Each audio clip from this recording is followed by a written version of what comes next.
guys! I'm back!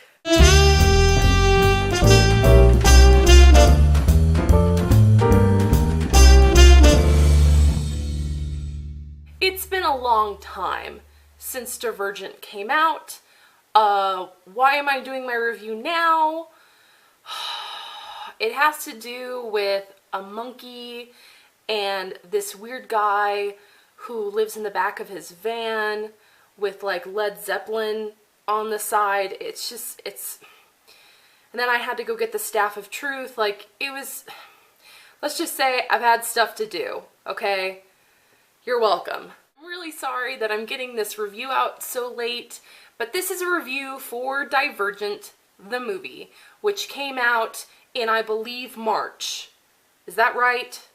I don't know. It was so long ago. But I have seen the movie twice. I still remember it. Here is my spoiler-filled review of Divergent by Veronica Roth, the movie edition. I was really excited for the movie when I saw the trailer, and then I started counting down the days when it would come out, and I convinced my boss to go with me. She loved it, by the way, even though she's never read the book. And guys, this movie was awesome. I mean, can we just talk about how awesome this movie was? Because it was awesome. Let's start talking about the world building and how the movie constructed it.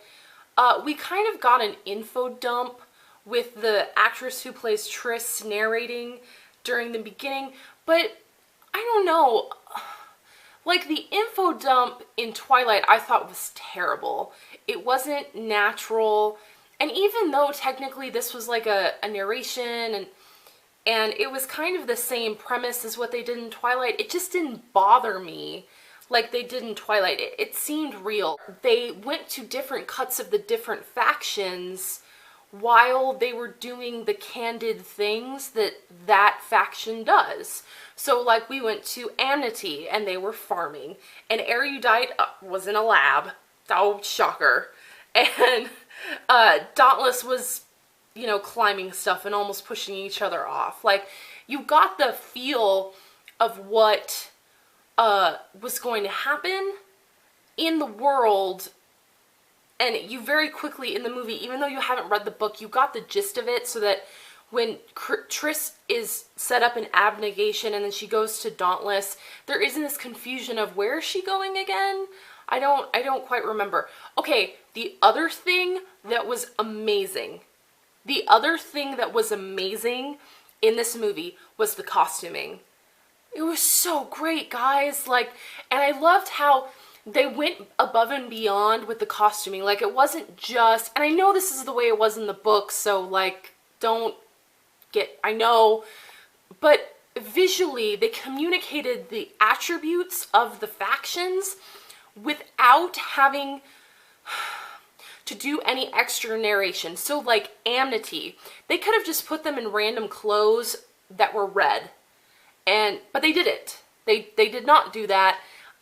They put them in hippie clothes because hippies love to go green, and Amity are the farmers, and they love peace and all of that stuff. So like the fact that they dressed them as hippies while keeping within the color constraints that they had, they communicated the ethos of the faction visually in a way without having to do anything extra in terms of time for the movie. I thought that was so genius. So bravo, filmmakers. That was a really good thing to do. So now let's talk about the acting. The acting in this movie was phenomenal. Did anyone else want to, I don't know, slap 4 during the first 1/3 half of this movie?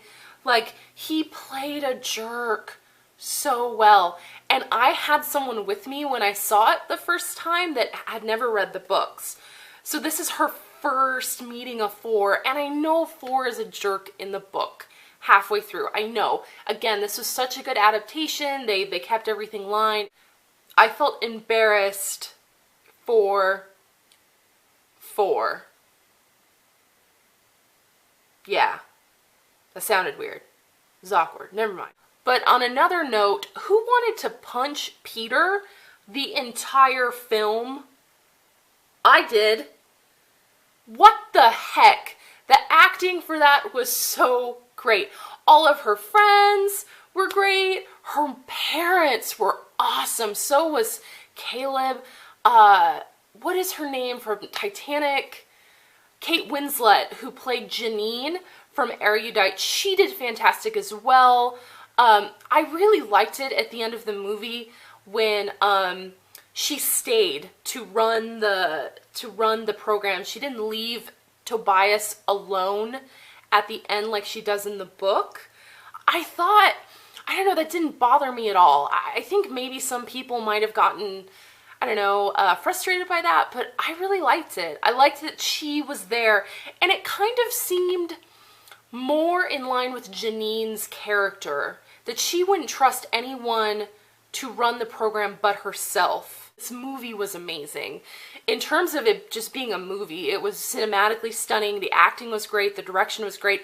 You could tell that everybody, from the screenwriter to the director to the producer to all the actors, they really had their craft down, and they had control over the narrative in a way that I don't think other movies do, especially book-to-movie adaptations. There's that added layer of needing to be in control of something that's already there in the culture. I think they did so well.